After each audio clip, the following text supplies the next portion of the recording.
प्रत्येक व्यक्ती एकच प्रश्न विचारतोय की शुभम भाऊ पवार द फोन रूमचे मालक, जगात भारी उद्योग समूह, एवढ्या चांगल्या क्वालिटीचे मोबाईल आणि तेही एवढ्या चांगल्या रेटमध्ये कसे काय विकतात? जर एखाद्या उद्योजकाला किंवा एखाद्या तरुणाला जर मोबाईल शॉपी जर टाकायची असेल तर सर्वात पहिले त्याने कोणत्या गोष्टी आहेत का त्या गोष्टी त्याने पहिले बघितल्या पाहिजे. आज तेच लोक त्याला सपोर्ट करतायत जे लोक त्याला इतर इतर मागच्या कधीतरी नावं ठेवत होते. बरोबर की यार काय व्हिडिओ बनवतोय माणूस, काय ते नुसतं झापूक झुपूक. आणि तुमच्याकडूनच शिकलेलो फ्रँचायझी वगैरेचं आपलं बोलणं झालं होतं, मागे एकदा डिस्कशन झालं होतं, तर तुम्ही मला 4 सल्ले खूप चांगले दिले होते जे मी मनात ठेवलेले. नमस्कार मित्रांनो, आज आपल्या सोबत आहेत जगात भारी उद्योग समूहाचे सर्वेसर्वा, द फोन रूमचे मालक आणि माझे मित्र शुभम पंढरीनाथ पवार. दादा कसं वाटतंय आज? आज आपली एका अशा प्लॅटफॉर्मवरती आपली चर्चा होती दोघांची. आपली चर्चा चहा घेताना झाली, जेवण करताना झाली, गाडीमध्ये बसताना झाली, पण आज काय म्हणतो की एका मंचावरती दोघांची आपली चर्चा होते. काय वाटतंय? खऱ्या अर्थाने आता सांगायला गेलं तर अपेक्षाच नव्हती की आपल्या दोघांचं म्हणजे तुम्ही माझा इंटरव्ह्यू घ्याल, कारण नात्याने तर भाऊच मानलेलं आहे तुम्हाला, बरोबर, म्हणून इंटरव्ह्यू घ्यायला असं कधी वाटलं नव्हतं. कारण भरपूर मोठ्या मोठ्या दिग्गजांचे तुम्ही इंटरव्ह्यू वगैरे घेतलेले, मी आता बघितलं, भरपूर आपले इंटरव्ह्यू पण बघितले पेजवरती, अप्रतिम झाले सगळे. आणि आज खऱ्या अर्थाने माझ्या शब्दात सांगायला गेलं तर जगात भारी वाटतंय आपल्या इथे, कारण स्टुडिओ वगैरे एकदम सुंदर आहे आणि इतक्या म्हणजे फुल of power house of energy कडून जर माझा इंटरव्ह्यू घेण्यात येतो आज, तर कुठंतरी वाटतं का खरंच आज जिंकलो आपण. खूप छान. पॉवर हाऊस एनर्जी म्हणजे कसं आहे माहितीये का दादा, अखंड महाराष्ट्रामध्ये असं एकही व्यक्ती नाही का ज्या व्यक्तीला द फोन रूम जगात भारी उद्योग समूह त्याला माहित नाही. बरोबर. आता तुम्ही इथं पॉडकास्ट साठी आले, किती वेळा थांबावं लागलं तुम्हाला? मला म्हणजे हे बघा, मला आता लोणीमध्ये थांबलो मी, बाबळेश्वरच्या आसपास थांबलो, कमीत कमी 3 ते 4 जागे मला गाडीतून उतरवलं. आणि उतरवलं म्हणजे उतरणं तर आहेच, कारण आज मायबापांमुळे आपण आहे ते म्हणून त्या प्रेक्षकांमुळे, म्हणून उतरलो. आणि गाडीतून हात, कारण मागे स्टिकर पण आहे गाडीच्या, तर आता कधी कधी भीती वाटते का मोटरसायकलवरती येता वगैरे तर सावकाश चालायला पाहिजे, पण ते प्रेमापोटी येता, जवळ येता, काच खाली करायला होता, 10-15 जणांनी असं थांबवलं असं. आणि इतक्या लांब म्हणजे जवळपास आपण 2-2.5 किलोमीटर लांब आलेलो नाशिक पासून. हे काय आहे, ही जी एनर्जी आहे ना तुमच्यातली, तुमचे व्हिडिओज मी आज नाही बघत आहे. जेव्हा माझं काहीच नव्हतं नाव, मी तेव्हा सुद्धा मी तुमचे व्हिडिओज, मला त्यावेळेस मी असं बोलायचं म्हणून बोलणार नाही की मी फार बघायचो, त्यावेळेस मला सजेस्ट व्हायचे व्हिडिओ, पण ते त्यावेळेस कसं, त्यावेळेस ते कनेक्शन नव्हतं. जसं आपलं सोशल मीडियावर आपली ओळख झाली, त्या ओळखीचं रूपांतर आपल्या मैत्रीत झालं, मैत्रीचं रूपांतर आपल्या घरगुती संबंधामध्ये झालं. म्हणजे हे जे कनेक्शन जे वाढलं गेलं, हे आपल्या मला स्वभाव आपले एकमेकांचे म्हणतो ना आपण का, मैत्री व्हायला एक तर कर्म जुळले पाहिजे, नाही तर काळ जुळले पाहिजे. आपले कर्म जुळले, मग तेच झालं. जेव्हा तुम्ही जेव्हा मी तुम्हाला फॉलो केलं आणि तुम्ही जसं बोलले का मला पहिल्यापासून फॉलो करत होते, ठीक आहे, तर मी जेव्हा तुम्हाला फॉलो केलं आणि तुम्हाला मेसेज केला, तर एक आपण मनात असतं नाही का, चला मी तर भाऊला फॉलो करतोय, व्हिडिओ बघतोय, एक खूप म्हणजे फॅन मोमेंट होता तो. तुम्हाला जेव्हा मी हाय केलं, मला हे माहित नव्हतं तुम्ही मला फॉलो करताय, त्याच्यानंतर तुम्ही मला रिप्लाय दिला दादा, 0 सेकंदात तुमचा रिप्लाय आला मला, जे अनएक्सपेक्टेड होतं, कारण एक मनात असतं रिप्लाय देता का नाही, बिझी असतील दादा. आणि त्याच्यानंतर त्याच्याहून जबरदस्त गोष्ट घडली, तुम्ही मला 15 मिनिटात कॉल केला मला, मी जेव्हा नंबर शेअर केला, आणि आपण आपल्या पहिल्या कॉलवरती 1 तास बोलत होतो, 1 ते सव्वा तास कॉल चालू होता, जसं का आपण 10 वर्षापासून एकमेकाला ओळखतो. बरोबर. तो विषय आपल्यामध्ये झाला होता गप्पांचा, आणि भरपूर सुख दुःख वाटले होते आपण. खरंच फार फार फार चर्चा झाली आपली बऱ्याच गोष्टींवर.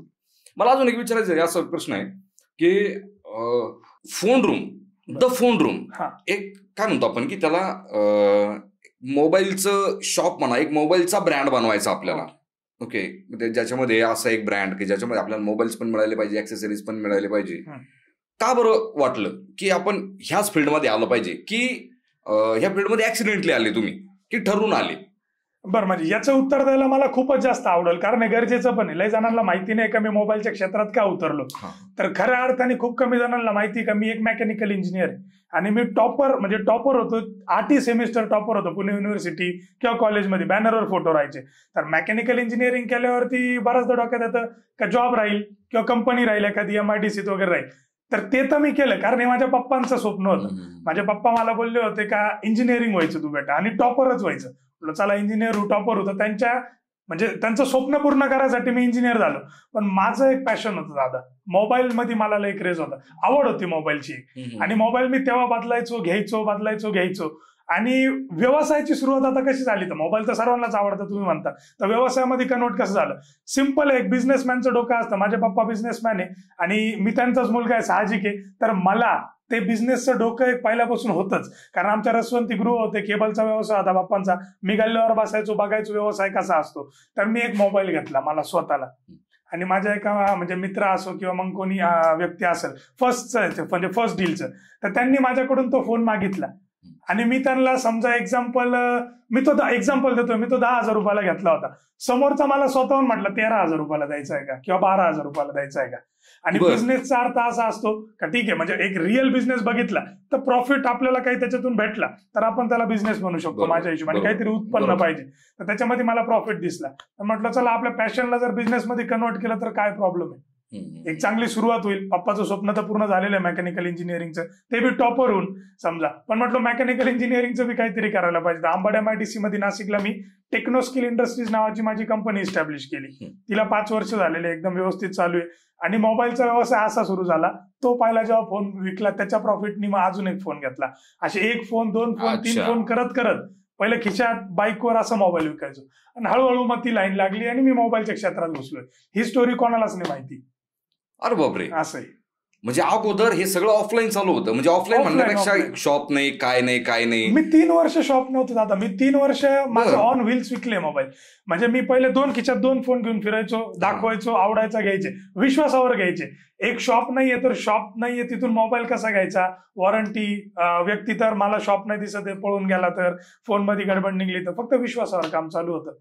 पंढरनाथ पवारचा मुलगा आहे, शुभम पवार आहे समजा, आता एक बॅकग्राऊंड पण असतं त्याचं, प्रामाणिक आहे, व्यवस्थित आहे, त्या हिशोबानेच मोबाईल विकला जायचे माझे. बाकी माझा काहीच स्कोप नव्हता, मार्केटिंग नव्हती, काहीच नव्हती. मोटरसायकलवर फोन विकायचो त्या दिवसात मी. त्याच्यानंतर मी कारमध्ये विकायला लागलो जेव्हा गाडी शिकलो, मी गाडी यायला लागली आणि माल पण वाढला होता, 2 बॅगा घेऊन फिरायचो. तर मी 3 वर्ष सलग मी विदाऊट शॉपचं हे असा बिझनेस केलेला आहे. अरे बापरे. आणि नंतर इंस्टाग्राम आला समजा, इंस्टाग्रामवरती पोस्ट वगैरे टाकायला लागलो, ते तर आता 2 वर्षापासून. अच्छा, तुम्ही टिकटॉकला होते का तुम्ही? नाही, टिकटॉकला नव्हतं. इंस्टाग्राम पण नव्हतं टिकटॉकला नाही, कारण त्या जेव्हा टिकटॉकचा वेळ होती ना दादा, तेव्हा माझी इंजिनिअरिंग चालू होती लास्ट इयर असं. आणि मग कोविड वगैरे पण आला त्याच्यानंतर. कोविडमध्ये टिकटॉक चालू होता, पण मग कोविडमध्ये ते म्हणतो ना आपण त्या याच्यात नव्हतो, त्या फेज मध्ये नव्हतो, व्हिडिओ वगैरे म्हणा, तेव्हा आपलं स्ट्रगलिंग फेज होता. कारण कोविडमध्ये पप्पांचं निधन झालं होतं. मग तेव्हा आपल्याला 2019 मध्ये कोविड सुरू झाला, आणि त्याच्यानंतर आता 3 वर्षापूर्वी पप्पांचं निधन झालं. तर मग तेव्हा जबाबदाऱ्या वाढल्या. त्यावेळेस आपलं द फोन रूम आपलं ओपन झालेलं होतं तेव्हा. मी आता ही पण एक गोष्ट लय जणांना माहिती नाही, ही पण सांगू इच्छितो मी माझ्या म्हणजे ऑडियन्सला पण, का 2000 जवळपास समजा 20-21 मध्ये पप्पा होते तेव्हा, म्हणजे नेटकच मी एक शॉप टाकलं. तर 150 स्क्वेअर फीट मध्ये होतं, थोडं आउटसाईड होतं. पण मग तोच विषय होतो का शॉप असल्यावरती विश्वास वाढतो लोकांचा, का शॉप मध्ये चला बिल भेटल, वॉरंटी भेटल, काय असलं तर जागेवरून पळून नाही जाणार. म्हणून मी एक शॉप टाकलं, पण मी घाई केली दादा. अनुभव होता मला, पण एक R&D नाही केली मी. रिसर्च अँड डेव्हलपमेंट करायला पाहिजे, अभ्यास करायला पाहिजे, तो न करता बरोबर मी एक चुकीच्या जागे म्हणू शकतो आणि शॉप टाकून दिलं.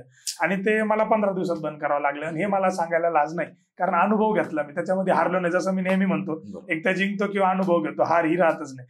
अनुभव भेटला. त्याच्यानंतर परत मी म्हटलं चला चुकलो, लवकर घाई केली होती. त्याच्यानंतर मग पप्पांचं निधन झालं. त्या दुकानाला पप्पा होते सोबत, आणि पप्पा खुश खूप झाले होते जेव्हा मी ते दुकान टाकलं होतं.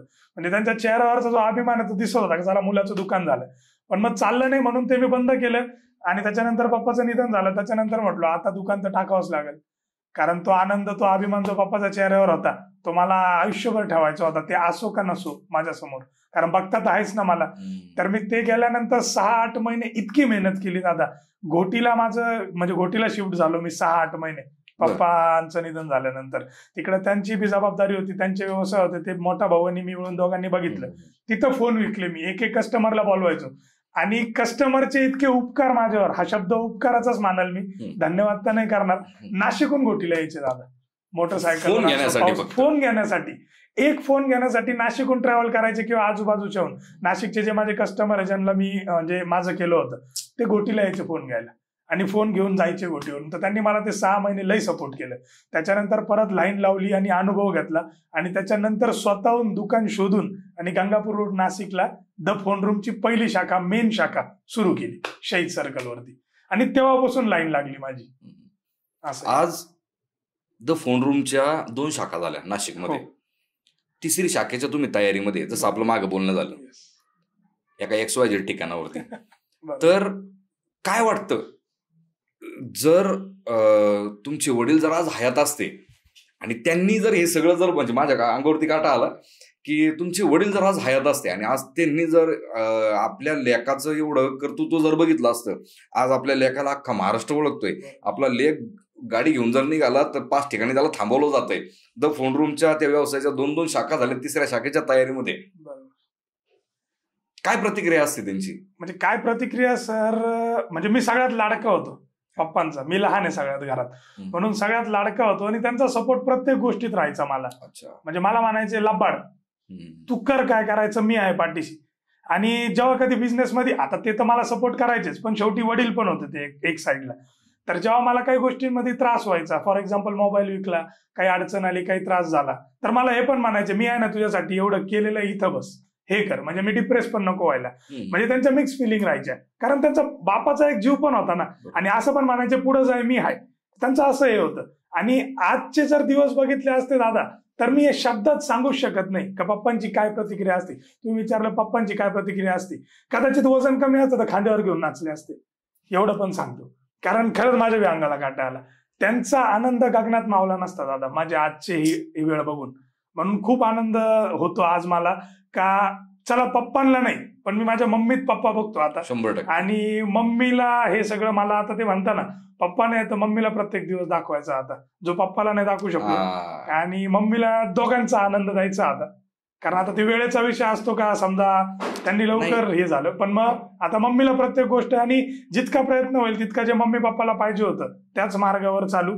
आणि ते समोर असो नसो, पण त्यांच्या मनात जे स्वप्न होते ते पूर्ण करणार म्हणजे करणार. हे स्वतःशी एक मी संकल्पन हे केलेलं आहे, संकल्प एक गाड बांधलेली मनाशी की बाबा आपल्याला आता. आणि सगळं माहिती आहे मला त्यांच्या मनात काय होतं, मी काय करावा, भाऊनी काय करावा, त्यांच्या काय काय इच्छा आहे, त्या सगळ्या ते असो नसो ते गेले म्हणजे त्यांच्या इच्छा संपल्या असं थोडी, अजिबात नाही. तर त्या पूर्ण करणार म्हणजे करणार. एक एक डोक्यात आहे आणि एक एक हळूहळू स्टेप बाय स्टेप मी करणार पूर्ण. फक्त देह जात असतो, स्वप्न जात नसतं. स्वप्न नसतं जात. आणि ते बघताय ना 100% ना, कारण आज त्यांचीच पुण्य आहे ना. आज आपण म्हणतोय का दुसरी शाखा टाकली, 4 लोक थांबवताय, इतकं प्रेम भेटतंय, त्यांची पुण्य आहे. जरी ते नाहीये पण त्यांचं लक्ष 100% ना माझ्यावर. कारण काही पण मी एक नोटीस केलेलं आहे का, कोणत्या अडचणीत असलो मी तर मला सोल्युशन लगेच भेटून जातं दादा. काय माहिती कसं काय समजत नाही मला, सोल्युशन भेटतच. का बरं माहितीये का, का बरं? कारण तुम्हीच्या 2ही ऑफिसमध्ये तुम्ही तुमच्या ऑफिसच्या मागे तुमच्या वडिलांचा फोटो लावलेला आहे. दोन्ही. जेव्हा मी जुन्या ऑफिसला आलेलो होतो फर्स्ट टाइम, त्यावेळेस सुद्धा तो फोटो होता तिथं. आता इकडं जे ऑफिस तुमचं नवीन टाकलंय तुम्ही दुसऱ्या शाखेचे तिथं, तिथे तो फोटो लावलेला आहे.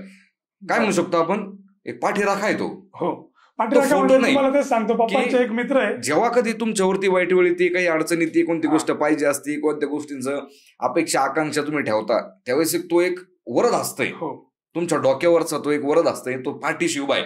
हे आपल्याला जाणवत नाहीये पण ते आहे. तो फोटो समोरच लावलेला आहे दादा आपल्या, म्हणजे माझ्या समोरच लावलेला आहे काउंटरचा मेन. आणि पप्पांचे मित्र आहे, जीवलग मित्र आहे, तर ते मला जेव्हा फोन करतात, मधून मधून फोन करत राहतात, कसं काय चाललंय, काय चाललंय, काय अडचण नाही ना, काही चुकत तर नाहीये ना, पप्पा समोरून बघताय बरं का, असं बोलताय. आणि त्याच्याने लक्षात येतं का बरोबर लक्ष तरी आहे त्यांचं आपल्यावरती, आणि सगळ्यांना समजतं पण येते लक्ष आहे. म्हणून आपण पण विचार करतो 4 गोष्टींचा, काही करताना भटकताना इकडं तिकडं, मग त्यांचीच पुण्य आहे दादा. सगळं त्यांचीच पुण्य. आज ते त्यावेळेस होते म्हणून आज आपण आहोत. 1001%. बरोबर बरोबर. माझं याच्यानंतर पुढं काही दुसऱ्या एखाद्या व्यवसायात उतरण्याचा प्लॅन आहे का? सध्या बघा दादा, माझं असं असतं का मी आता कंपनी जेव्हा टाकली तेव्हा मी कंपनीकडं 1 वर्ष पूर्ण माझं म्हणजे तनमन धन दिलं, सगळं लक्ष दिलं. आणि कंपनी जेव्हा मला वाटलं का चला इस्टॅब्लिश झालेली पूर्ण, तेव्हाच मी मोबाईलमध्ये स्टार्ट केला. माझा एकदम मेन म्हणजे मोबाईलची हाऊस होती, सेलिंग पर्चेसिंग वरच्यावर चालू होती. म्हणजे कोर माझा बिझनेस नव्हता, तो कंपनी कोर बिझनेस होता. मग मी ती मोठ्या भावाला हँड ओव्हर केली. आणि जेव्हा वाटलं का आता इट्स गोईंग वेल, परफेक्ट चालू आहे, तेव्हा मी मोबाईलमध्ये उतरलो. Same goes with the phone room. जेव्हा मला वाटत नाही का द फोन रूम परिपक्व होत नाही, सर्वे म्हणता मस्त चालू आहे, सगळं चालू आहे, पण अजून मी माझे काही एम आहे, काही गोल आहे फोन रूमच्या रिलेटेड का ते अजून बी पूर्ण नाही झालेले. असे म्हणजे काही काही गोल आहे का जे अनएक्सपेक्टेड आहे माझ्या लोकांसाठी. माझ्यासाठी तर माझं उत्पन्न ओके चालू झालेलं आहे. ह्या वयात मी जे उत्पन्न कमवतोय, जे नाव कमवलं ते सगळं ओके. पण मग जे माझ्याकडून फोन घेणारे त्यांच्यापर्यंत त्या दरात आणि त्या क्वालिटीचं वस्तू माझ्याकडून जाते का नाही, ह्या अजून मी पूर्ण अजून समाधानी नाही झालेलो. जो त्या म्हणजे तो दिवस जेव्हा येईल का चला आज मला समाधान वाटलेलं आहे का मी ह्या दरात ही वस्तू विकू शकलो होतो फोन रूम मध्ये, तेव्हाच मी दुसऱ्या बिझनेस कडे वळायचं. मिक्सिंग करणार नाही, आता फोन रूम कडेच लक्ष. जर एखाद्याला जर तुमच्या फोन रूमची जर फ्रँचायझी घ्यायची असेल तर तुम्ही ती द्यायला चालू केली का, किंवा त्याच्यावरती काही विचार केलाय का? जर तुम्ही देत असाल तर काय तुमचे किंवा काही? बरोबर, नाही फ्रँचायझी द्यायला अजून तर चालू नाही केलेली, पण नक्कीच भविष्यात फ्रँचायझी द्यायची आहे दादा. फ्रँचायझी द्यायची आहे, पण अजून आपण म्हणतो ना का परिपक्व अजून मलाच व्हायचंय पूर्ण. कारण फ्रँचायझी देणं म्हणजे सर कोणाच्या तरी म्हणजे एक म्हणतो ना कोणाचा तरी व्यवसाय सुरू करून देणे, ते आपल्या जबाबदारीवर आपल्या ब्रँड नेमवरती सुरू करणारे व्यवसाय त्यांचा. तर आपल्याला पहिले परिपक्वताचं मॉड्यूल वगैरे बनवावं लागेल. नक्की तुम्ही बोलले दादा, आणि तुमच्याकडूनच शिकलेलो. फ्रँचायझी वगैरेचं आपलं बोलणं झालं होतं, मागे एकदा डिस्कशन झालं होतं, तर तुम्ही मला 4 सल्ले खूप चांगले दिले होते जे मी मनात ठेवलेले, त्याच्यावरती नक्की विचार करणार आहे आणि फ्रँचायझी सुरू करणार आहे. पण सध्या तरी ब्रांचेसचं मी पहिले प्राधान्य देणार आहे, कारण प्रत्येक कोपऱ्यात मला जायचंय. कारण त्याचं असं आहे का मला भरपूर जण म्हणता का तुमच्याकडून फोन घ्यायची इच्छा आहे, पण आम्ही 400 किलोमीटर लांब आहे, 300 किलोमीटर लांब आहे, 500 किलोमीटर लांब आहे. आणि ठीक आहे ते प्रेमापोटी येतं पण माझ्याजवळ, पण मग त्यांची वेळ आहे, त्यांचा जॉब वगैरे असतो, काही व्यवसाय असतो, ते सोडून येतात, 2-5 हजाराचं डिझेल घालून येतात शेवटी. तर ठीक आहे ते माझ्या प्रेमापोटी येत आहे, पण मला त्यांच्यापर्यंत जायचं आहे. आता होम डिलिव्हरी चालू आहे, पण मग एक समोर फोन बघण्याची मजा आणि ऑनलाईन ऑर्डर करून घेण्याची मजा, आपणच म्हणतो वोकल फॉर लोकल, समोर जे असते त्याची मजा वेगळी असते. म्हणून मला प्रत्येक जागे माझ्या पहिले ब्रांचेस टाकायचे आहे. आणि जेव्हा मला वाटलं की आता मी परिपक्व झालेलो आहे, माझ्या बिझनेसमुळे दुसऱ्या कोणाला त्रास नाही होणार, माझ्या प्रोडक्टमुळे, व्यवसायामुळे, ब्रँड नेममुळे, त्यावर मी फ्रँचायझी नाही देणार. कारण आपल्यामुळे कोणाचा व्यवसाय सुरू होणार आहे आणि त्याला जर आपण अडकवायचं आहे चुकीचं राहील. म्हणून आता बी आपण सर्व गुण संपन्न आहे, पण मग माझ्यामुळे कोणाचं घर परफेक्ट चालेल त्याच दिवशी मी फ्रँचायझी मॉड्यूलची अनाउन्समेंट करत आणि लवकरच करेल दादा. बिग बॉस मधून काही ऑफर आली होती का? बिग बॉस मधून ऑफर तर नाही आली दादा, ऑनेस्टली स्पीकिंग नाही आली, अजून तरी नाही आली. आणि एक म्हणतो ना स्वप्न असं आहे दादा का बिग बॉस मध्ये जायचं, एक नंबर, पण एक अट आहे, बिग बॉस मध्ये जायचं तर वैभव दूध सोबत पाहिजे, सचिन नरवडे सोबत पाहिजे आणि मी सोबत पाहिजे. आता हे कसं स्वप्न आहे, काय स्वप्न आहे तुम्ही म्हणाल का बरं असं स्वप्न आहे तुझं माहिती नाही, पण एक इच्छा आहे माझी, तिघांनी बिग बॉस मध्ये पाहिजे तर बिग बॉस घरात तिघांनी जाऊ आणि असं जाऊ का जोरदार जाऊ, आणि नक्कीच जायची इच्छा आहे. आणि बिग बॉस बद्दल जर बोललेच आहे तर सूरज चव्हाण जिंकलाय बिग बॉस, म्हणजे आपला महाराष्ट्र जिंकलाय. आणि खरंच सांगतो इतका आनंद झालेला आहे का ते शब्दात नाही सांगू शकत नाही, कारण भरपूर आपल्या इन्फ्लुएन्सर्सनी लोकांनी लय सपोर्ट केला त्याला. त्याला काय झालं दादा, तुम्ही विचार करा साधा, आज तेच लोक त्याला सपोर्ट करतायत जे लोक त्याला इतर मागच्या कधीतरी नावं ठेवत होते. बरोबर, की यार काय व्हिडिओ बनवतोय माणूस, काय ते नुसतं झापूक झुपूक, याने काय पोट भरणार आहे का, आणि ह्या गोष्टी होणार आहे का. तुमचं टाइम चेंजेस ना, वेळ बदलली. आज त्याच लोकांचे शब्द येत आहे की नाही राव सूरज चव्हाण एकदम भारी माणूस, वी शुड नॉट लाईक जज a book by it's cover, simple आहे. तेच होतच आहे आता. म्हणजे आता तुम्ही आता हे सूरज डिझर्व करतोय. मी जेव्हा सुरुवात केली ना दादा व्हिडिओज वगैरे बनवायची, चला मोबाईल विकायची सांगतो, मला स्पष्ट बोलण्यात, आपल्या पॉडकास्ट मध्ये स्पष्ट बोलणं जास्त आपण प्राधान्य देतोय ना, तर स्पष्ट बोलण्यात काही प्रॉब्लेम नाही. जेव्हा मोबाईल विकायचो तेव्हा ते म्हणतो ना मोबाईल इथून घेऊन तिथं विकतोय आणि कमिशन खातोय, तर काही शब्द असे बी ऐकायला भेटलेले मला स्टार्टिंगला, काय करतोय, मेकॅनिकल इंजिनियर आहे, टॉपर आहे, हे धंदे सुरू केले का. मोबाईलचा धंदा छोटा वाटायचा, मोबाईल विकणं म्हणजे एकदम असं शुल्लक काम वाटायचं, त्याच्यात मेहनत काय कष्ट काय आम्हाला माहिती आहे, जो करतो ज्याची जळतं त्यालाच कळतं, म्हणून ते ठीक आहे. दल्ला आहे एक्झाम्पल, हे शब्द सांगतोय सांगण्यासारखे नाही, ते मनात ठेवलेले आहे मी कुठंतरी समजा, तर असं सुद्धा ऐकू आलेलं आहे का असे कामं करतो, हे कामं सुरू केले का. पण मग आणि व्हिडिओ बनवत होतो तेव्हा व्हिडिओत माझं म्हणजे स्टार्टिंगला, आता तरी माईक समोर बोलतोय मी, तेव्हा कापरं व्हायचं, शब्द चुकायचे, फंबल व्हायचं, तर ते व्हिडिओ पाहून हसायचे माझे. आता हे धंदे चालू केले का? हे धंदे चालू केले का, काय व्हिडिओ बनवतोय, त्या टिकटॉकचं नाव नाही कळतं, काय टिकटॉक आणि काय रील स्टार आणि काय करतोय. सूरज चव्हाणनी उत्तर देऊन टाकलं एका शब्दात उत्तर देऊन प्रत्येक इन्फ्लुएन्सर, प्रत्येक रील स्टार, व्हिडिओ बनवणारे युवा उद्योजक जे बी इंस्टाग्राम, टिकटॉक वरती व्हिडिओ बनवत्या, त्यांनी उत्तर द्यायचं नाहीये. त्यांचं उत्तर एकाच व्यक्तीने दिलेलं आहे, सूरज चव्हाण. ज्याचे व्हिडिओ बघायचे तुम्ही, त्याला जे आवडतं त्यांनी केलं. त्याला काय बनवतोय. हो दादा, त्याला वाचताच येत नव्हतं. बरोबर, त्याला वाचायला टाइमच नाही भेटला नाही. मी तर म्हणतो त्याच्यासारखे डायलॉग कोणी देत नाही, त्याच्यासारखे स्टेटमेंट कोणी म्हणत नाही. आपण इतके कॉन्फिडेंटने बोलणारे व्यक्ती ना, आपल्याला तोड येतो. मी आज नाही म्हणत आहे, हे मी पहिल्यापासून म्हणतो. कारण त्याचे इंटरव्ह्यू बघा, मी आता त्याचे 4-5 दिवसापासून, आता शेवटी ट्रेंडिंग आहे तर मी त्याचे व्हिडिओ भरपूर बघतोय. मी हसतो बसून एकटाच, आनंद होतो. काय डायलॉग आहे यार, म्हणजे मस्त आहे तो, यमक जुळवतो वगैरे.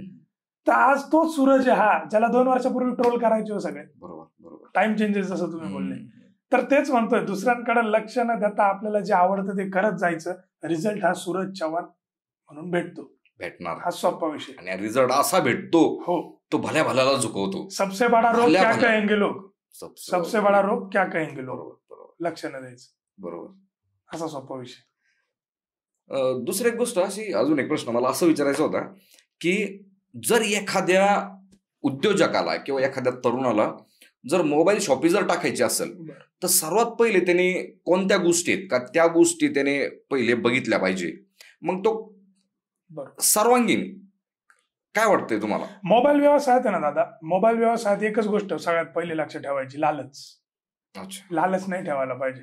मोबाईल व्यवसायातच म्हणतोय, तसं तर प्रत्येक व्यवसायात नाही पाहिजे, पण मोबाईल असं क्षेत्र आहे ना दादा, का 20,000ची वस्तू 2,000ला भेटती कधी कधी, पण ती कुठून तरी गडबडच्या विषयातून येईल राहते, हे आपण समजून घ्यायचं. पण जो नवीन या मोबाईलच्या क्षेत्रात उतरेल राहतो त्याला लक्षात येत नाहीये. तर त्यांनी पहिले मार्केट रेट काढायचा, ह्या वस्तूचा हाच मार्केट रेट आहे का, 5,000 स्वस्तानी का भेटती याचा अभ्यास करायला पाहिजे. जे कस्टमर, ग्राहक आहे, जे खरेदी करतात, त्यांनी सुद्धा विचार करायचा आहे का जर याचा मार्केट रेट 20,000 चालू आहे आणि कोणी 12,000 विकतंय तर का, त्याच्या मागे काहीतरी कारण असेल. तर विकणाऱ्यांनी हा विचार करायचा आणि घेणाऱ्यांनी हा विचार करायचा. कारण मोबाईल क्षेत्र असं आहे का ज्याच्यामध्ये तुम्ही जसं मला आता विचारलं फ्रँचायझी द्यायला सुरू करणार आहे का, मी एक शब्द बोललो तुम्हाला का मला कोणाचं घर चालवायचं परिपक्व जेव्हा होत नाही त्यावर मी सुरू नाही करणार. त्याचं कारण हेच होतं का मोबाईल कुठून येतोय, रिपेअर आहे का नाही, काही गडबडीचा आहे, काही चोरीमारीचा आहे का, काही लफड्याचा आहे, हे सगळं बघावं लागतं. आणि तेव्हाच तो मोबाईल इन करावा लागतो स्टॉकमध्ये. त्याच्यावरती पूर्ण ते म्हणतो ना अनालिसिस करायचं, क्वालिटी चेक करायचं, आणि मस्त जर वाटलं आपल्याला सर्व गुण संपन्न 10 on 10 टिक आली का सेलिंगला करायचं. पण लालच येते कधी कधी, मला तर नाही, कारण मला अनुभव आला याच्यातून, सुरुवातीत माझ्या बी आलेलं आहे. तर मी जे सुरुवात करणार आहे, जसं तुम्ही विचारलं त्यांना काय सांगाल, तर हेच सांगाल का लालच नाही येऊ द्यायची. 10 फोन घेऊ नको, 2च फोन घे. रिपेअर नको घेऊ, लपड्याचे नको घेऊ.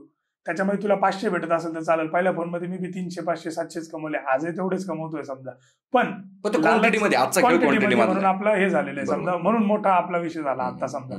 तर तोच विषय असतो, लालच नाही येऊ द्यायची. मोबाईल क्षेत्रात पहिले घुसायचं असेल तर माइंडसेट करून घ्यायला पाहिजे का मोबाईल 2च घ्यायचे, 3च घ्यायचे, क्वालिटी आणि चोख घ्यायचे, तरच धंदा सुरू करणार. तर मोबाईलच्या धंद्यात उतरूच नको, मी सोपं सांगले. बरोबर. आणि त्याच्यानंतर मार्केटचं अनालिसिस कर. आता ह्या सगळ्या गोष्टी प्रत्येक जण सांगतं, बिझनेस सुरू कसा करायचा, मार्केट अनालिसिस कर, कुठं मोबाईल विकला जाता हे बघ, या सगळ्याच गोष्टी सांगतात, सगळेच सांगतात. युट्यूबवर आपण सर्च केला how to do business, 100 video येतील. पण ह्या महत्वाच्या गोष्टी काहीच्या कोणीच नाही सांगणार का मोबाईल घ्यायचा कसा, कधी घ्यायचा, लालच ठेवायची का नाही, हे महत्वाचं आहे. माझ्या हिशोबाने हा पॉईंट सगळ्यात महत्वाचा होता. लालच बुरी मला. मोबाईल धंद्यात उतरायचा असेल तर लालच डोक्यातून बाहेर काढूनच यायचं, नाही तर सुरू नका करू, फसाल. बरोबर, सोपा विषय. आज सगळ्याकडनं महाराष्ट्रामध्ये प्रत्येक व्यक्ती एकच प्रश्न विचारतोय की शिवम भाऊ पवार, द फोन रूमचे मालक, जगात भारी उद्योग समूह, एवढ्या चांगल्या क्वालिटीचे मोबाईल आणि तेही एवढ्या चांगल्या रेटमध्ये कसे काय विकतात? म्हणजे तुम्ही डायरेक्ट मार्केट तोडून टाकलेलं आहे पूर्ण महाराष्ट्रातल्या प्रत्येक मोबाईल शॉपीवाल्याचं. बरोबर. असं म्हणायला सुद्धा काही हरकत नाही, कारण मी सुद्धा माझे सुद्धा काही मोबाईल शॉपीचे ओनर माझे मित्र आहेत, त्यांना जेव्हा मी सांगतो ना की द फोन रूम, अरे त्यांना कोण नाही ओळखत, जगात भारी उद्योग द फोन रूम वाल्यांना कोण नाही ओळखत, त्यांचं काम मोठं आहे त्यांचं. याच्यावरती काय वाटतं, तुम्ही मार्केट खरोखर तोडलंय त्यांचं की अजून तोडायचं बाकी आहे की तोडणार आहात? नाही बघा, आता याचे माझं कसं आहे, 2 गोष्टींचा विषय. तोडायचंच नाहीये, तोडायचं नाही म्हणजे बघा, मी व्यवसाय करतोय दादा, माझ्यासारखेच अजून खूप दुकानदार आहे माझ्या शेजारी, माझ्या लांब आहे, महाराष्ट्रात आहे पूर्ण, खूप मोबाईलवाले. तर जसं मी म्हणतो ना का माझी सुरुवात शून्यापासून झाली, मेहनतीने झाली आहे. मी थोडे माझे अप्स अँड डाऊन्स पण पाहिले, ऊन पाऊस सगळं पाहिलंय. तर त्यांनी बी तशी सुरुवात केली दादा. काय त्यांना काय कोणी असं दुकान फ्रीमध्ये टाकून दिलं, माल असाच आणून दिला आणि वीक आणि प्रॉफिट. त्यांनी पण शून्यापासून सुरुवात केलेली आहे. त्यांनी पण लय म्हणजे त्यांचे नुकसान बी पाहिलेले, लॉसेस बी पाहिलेले. त्यांच्या आई वडिलांची बी इच्छा आहे का माझ्या लेकरांनी लय मोठं व्हावं, नाव करावा. म्हणून म्हणजे असं नाही का मी व्हिडिओ मध्ये म्हणायचं म्हणून म्हणतो, पण म्हणजे मी मनापासून सांगतो, प्रत्येक मोबाईलचं दुकान चालू, जेवढं माझं चालतंय तेवढंच चालू, आणि सगळ्यांनी आसपासच्या दुकानातून खरेदी करावा. समजा आता श्रीरामपूरमध्ये आपण श्रीरामपूरमध्ये 2 चांगले दुकानं असतील, त्यांना संधी द्यावा. फोन रूम मधून बी घ्यावा, पण त्यांच्याकडून बी घ्यावा आणि प्रत्येक दुकान चालवा. कोणाला संपवायसाठी मला मोठं व्हायचंय नाही, माझ्या मनात काय की कधीच नाही राहणार आहे. लोकल उद्योजकांना प्राधान्य द्यायला पाहिजे. उद्योजकांना म्हणजे उद्योजक आपण म्हणतो युवा उद्योजक घडवायचा आहे, युवा पिढी मोठी करायची, तरुण वर्गाला चांगल्या मार्गावर आणायचंय आणि आपणच त्यांना संपवायचा विचार करायचा, आपला व्यवसाय मोठा करून. त्याच्यापेक्षा आपण घरी बसेल बरं ना. तर तीच इच्छा आहे माझी का प्रत्येक मोबाईलचं दुकान चालू, फक्त मीच मोठा हो असं नाही, सगळ्यांसोबत मोठं व्हायचंय. आणि आपले ग्रॅज्युएट चायवाले निलेश भाऊ जाधव, तर त्यांचा एक स्लोगन आहे, हर घर उद्योजक घर घर उद्योजक. बरोबर. तर ही संकल्पना त्यांची लय आवडली मला. तरुण वर्गाला आज ते फ्रँचायझी देतात त्यांची चहाची वगैरे, तर ते घर घर उद्योजकचा विषय त्यांनी सुरू केलेला. असं प्रत्येक घरात एक उद्योजक पाहिजे, पण त्याच्यासाठी आपण आपल्यापासून सुरुवात करायला पाहिजे आणि आपण कोणाला संपवण्यासाठी व्यवसाय नाही करायला पाहिजे. हे प्रत्येक व्यवसायाने डोक्यात घ्यायला पाहिजे. तू 1 नंबर राह, पण कोणाला 0 नको करू. त्यांना 2 नंबर ठेवू, 3 नंबर ठेवू. 1 नंबर राहायचं स्वप्न नक्कीच चांगलंय, पण मग कोणाला संपवू नको. मी ना मी कधी पहिले विचार नाही केलाय ना, भविष्यात कधी विचार करेल. मिलियन हो, गर्दी हो, दुकानात किती काही हो, पण मला कोणाला संपवायचं आणि मोठं व्हायचं हा कधी विचार नाही करणार. आणि राहिला विषय, तुम्ही अजून एक प्रश्न विचारला का स्वस्त फोन विकता किंवा हे विकता. मी स्वस्त फोन नाही विकत. मी आजपर्यंत कधी बोललेलो नाही का स्वस्त फोन विकतो मी. भावात गंमत असा माझा स्लोगन आहे. भावात म्हणजे एक optimum price, best possible price मध्ये मी वस्तू विकतो. कारण स्वस्त म्हणजे सर असा कन्सेप्टच नाहीये का स्वस्त आणि क्वालिटी याचं मेलच नाही होत कुठं. अच्छा, स्वस्त वस्तू आणि ती क्वालिटी मध्ये असं होणारच नाही कधी. बरोबर. 2 पैसे जास्त टाकून घ्यायची पण क्वालिटी वस्तू घ्यायची. आणि तरी सुद्धा जर पब्लिकला माझ्या वस्तू स्वस्त वाटत असतील, आणि जसं तुम्ही बोलले का प्रॉफिटचा विषय, तर मी स्वस्त फोन नाही विकत. जसं तुम्हाला बोललो का स्वस्त फोन नाही विकत, तरी जर पब्लिकला वाटत असेल का मी स्वस्त फोन विकतो, तर माझं फक्त पोट मोठं आहे. पण मग ते म्हणता ना, ज्याचं जेवढं पोट तेवढा त्याचा प्रॉफिट. माझं फक्त पोट मोठं आहे, प्रॉफिट कमी असतो दादा.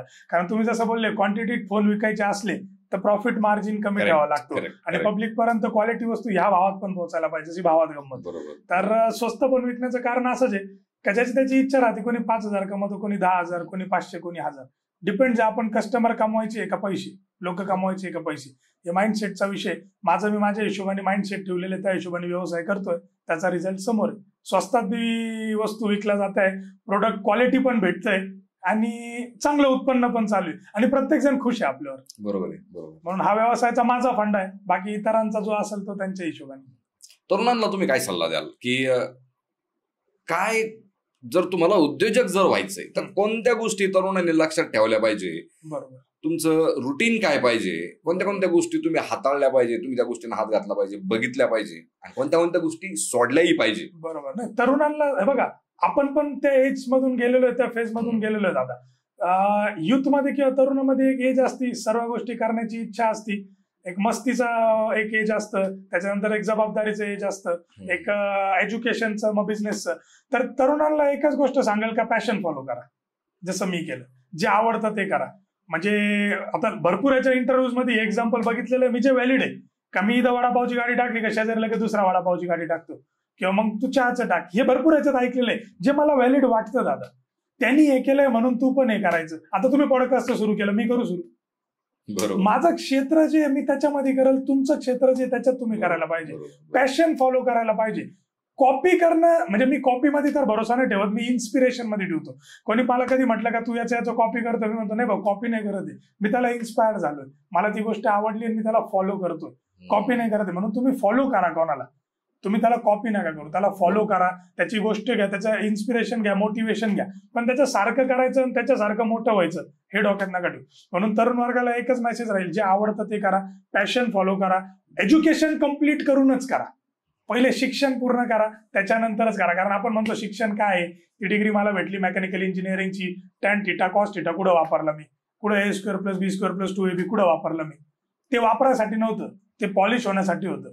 ह्या बुद्धीला त्या लेवलपर्यंत आणायची ती एक म्हणतो ना प्रोसेस होती का इतके फॉर्म्युले पाठ करू शकण्याची कॅपॅसिटी आपली बुद्धी तेवढी आपण मोठी केली. IQ लेवल त्याच्यामुळे वाढलाय. भलेही त्या गोष्टी आपल्याला फ्युचरमध्ये कामात नाही आलाय, पण त्यांनी आपल्याला ग्रो केलेलं आहे का ह्या माईक पुढे मी सलग 1 तास बोलू शकल. तो कॉन्फिडन्स आपल्याला शिक्षणाने दिलेला झाला. शिक्षण हे वाघिणीचं दूध आणि ते घेतलंच पाहिजे कारण त्याचा नंतर फायदा कळतो. आणि ती डिग्री आपल्याला वाईट काळात जगवणार आहे दादा. कारण तो कॉन्फिडन्स, ते शिक्षण, ते हिरा पॉलिश जो झालेला आहे तेव्हा तो आता चमकणार आहे आणि तो त्या अभ्यासामुळे पॉलिश झालेला आहे. म्हणून तरुण वर्गाला हे सांगाल का पहिले शिक्षण पूर्ण करा, त्याच्यानंतर आपलं पॅशन फॉलो करा. आणि अजून एक महत्वाची गोष्ट जी यांना कितीही सांगू हे समजती नाही, पण हे सांगणं गरजेचं आहे. वारंवार आपल्यासारख्याने सांगत राहायला पाहिजे, कारण आपण पण त्या एज मधून गेलेलो आहे का जे काही ते चुकताय, जे चुकीचं करताय त्याच्याने फायदा काहीच होणार नाही हे यांना कितीही सांगू नाही समजती. मी तेच परत रिपीट करतो. पण त्यांना नंतर कळतं का मागं पाहताना तेव्हा कळतं अरे यार नसतं केलं तर चांगलं झालं असतं, पण नंतर विचार करून फायदा नाही. इरिव्हर्सिबल डिसिजन्स असतात काही काही. म्हणून त्यांना आजच सांगतोय, जे कोणी माझा व्हिडिओ बघताय किंवा मी जे त्यांना सांगतोय नीट ऐका आणि डोक्यात बसवा का काही तुम्ही जर चुकीच्या मार्गाला असेल तर त्याचा फायदा शून्य आहे. ते दाखवणं, तो शो ऑफ करणं, तो दिखावा करणं, जे काही ते म्हणतात ना व्यसनं असतील काही, निर्व्यसनी राहा. माझं नेहमी म्हणणं असं निर्व्यसनी राहा. तर ते काय असं मी काही ज्ञान नाही देते कोणाला निर्व्यसनी राहा, पण त्याचा फायदा तुमच्या भविष्यात होणार आहे. कारण मी निर्व्यसनी, लहानपणापासून मला व्यसन नाही, मी नॉनव्हेज नाही खात, मला काही दुसरं व्यसन नाही, मी फोकस्ड आहे एकदम. त्याचा फायदा मला आज झालेला आहे आणि मला मागं वळून पाहायची गरज नाहीये का अरे यार चुकलो, अशी वेळच नाही आली. कारण मी तेव्हा मला कोणीतरी माझा गुरु होता म्हणजे समजा, किंवा मला कोणीतरी आवडणारा व्यक्ती होता ज्याचा मी पॉडकास्ट बघितला असेल किंवा त्याचे मी थॉट्स घेतले असतील आणि ते मी अंमलात आणले. आणि मी तेव्हा व्यसनाच्या मार्गावर गेलो नाही किंवा मग काही निगेटिव्हिटीच्या मार्गावर गेलो नाही. तेव्हा माझं एज ते होतं त्याच्यात जाण्याचं, पण 2 मार्ग असतात. वडिलांचं निधन झालं तेव्हा 2 रस्ते भेटतात सर आपल्याला. पप्पांचं सगळं आहे, त्याचा काय वापर करायचा, बॅड का गुड आपल्यावरती. म्हणून तरुण वर्गाला तेच सांगेल का जे आज आहे त्याच्या संधीचं सोनं करा, चांगल्या मार्गावर जा. कारण मागं वळून पाहिल्यावरती चुकीचं केल्यावर आपल्याला पश्चातापच होतो आणि तो झाला नाही पाहिजे, तो झालाच नाही पाहिजे. मला आजपर्यंत नाही झालेला आणि मी स्पष्ट म्हणजे ते म्हणतो ना छाती डोकून सांगतो का मला मागं वळून कधीच असं वाटत नाही का मी चुकीचं केलेलं आहे, का पश्चाताप झालेला आहे. आणि हे नाहीच व्हायला पाहिजे दादा. म्हणून तरुण वर्गाला इतकाच मेसेज राहील का निर्व्यसनी राहा, चुकीच्या मार्गावर जाऊ नका. जे प्रत्येक जण सांगतं पण माझं ऐका, तरी मी सांगेल. ही कळकळीची विनंती राहील. पॅशन फॉलो करा शिक्षण झाल्यानंतर. इतकाच मेसेज राहील तरुण वर्गाला. ज्यांनी कोणी हा पॉडकास्ट आज शेवटपर्यंत बघितला असेल, खूप साऱ्या गोष्टी आज शिवम दादांकडनं आपल्याला या पॉडकास्टच्या माध्यमातून आपल्याला शिकायला मिळाल्या. तुम्हाला जर मोबाईल बिझनेसमध्ये जर तुम्हाला उतरायचंय, जर मोबाईल शॉपे आपण म्हणू शकतो, तर त्या तुम्ही कोणत्या कोणत्या गोष्टी तुम्ही बघितल्या पाहिजे, कोणत्या कोणत्या गोष्टी तुम्हाला सोडायच्या आहेत, काय गोष्टी तुम्ही सगळ्या इम्प्लिमेंट केल्या पाहिजे. तरुणांचं शिक्षणाचं महत्व काय हे सुद्धा शिवमदादाकडून कळालं. आणि शिवमदादाकडून म्हणण्यापेक्षा का अशा व्यक्तीकडून कळालं, कॉलेजच्या टॉपरकडनं कळालं आपल्याला. हे कॉलेजचा टॉपरच सांगू शकतो की शिक्षणाचं महत्व काय. बरेच आपण बघतो मार्केटमध्ये का बाबा ह्या उद्योजकाकडे डिग्री नव्हती, हा कॉलेज ड्रॉपआउट आहे. कॉलेज ड्रॉपआउट तर मी पण आहे, पण मी सुद्धा असं कधी बोलत नाही की पोरांनो सगळं काही सोडा, शिक्षण सोडा आणि बोंबलं तिंडा. हे काय नसतंय. त्या बिल गेट्सकडे पण डिग्री नाही, मार्क झुकरबर्ग त्याच्याकडे पण डिग्री नाहीये. तर असं काही नसते. मार्क झुकरबर्गची लाईफ वेगळी आहे, आपली लाईफ वेगळी आहे. ते फॉरेनर आहेत, आपण इंडियन आहेत. आपल्याला आपल्या आईबापाला सांभाळायचंय, त्यांना आईबापाला सांभाळायचं नाहीये. तर त्यामुळं अशा भरपूर गोष्टी आज तुम्हाला या पॉडकास्टच्या माध्यमातून शिकायला मिळाल्या. मलाही खूप छान वाटलं. आज मी माझ्या मित्रासोबत मी बसलोय आणि एका अशा मित्रासोबत की आमची मैत्री म्हणजे जगावेगळी मैत्री. तुम्हाला जाणवलं असेल काही गोष्टीमधून, जगात भारी मैत्री. जसं जगात भारी द फोन रूम आहे, तसं जगात भारी शुभम पवार आणि वैभव ढोस यांची मैत्री. तर मित्रांनो, तुम्हाला हा पॉडकास्ट कसा वाटला मला कॉमेंट सेक्शन मध्ये कॉमेंट करून नक्की कळवा.